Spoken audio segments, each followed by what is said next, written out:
दयालु तीरथ संभारी हरो मां संकट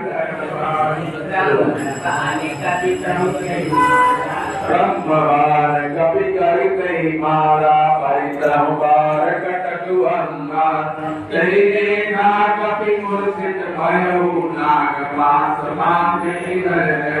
जादू नाम जपि सुनन भवानी भव बंधन काटै नर ज्ञानी साधु दूत की बंद तरु आवा प्रभु कारज लगी कपि बंधावा कपि बंधन सुनि निश्चर आए गौपुर लागी सभा सभाए दसमुख सभा देखि कदिनाई कहि जाई सचुरति प्रभुताई कर जोरे सुरति कबिनीता प्रभु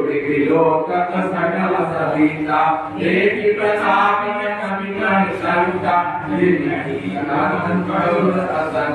कभी विलोकित साधना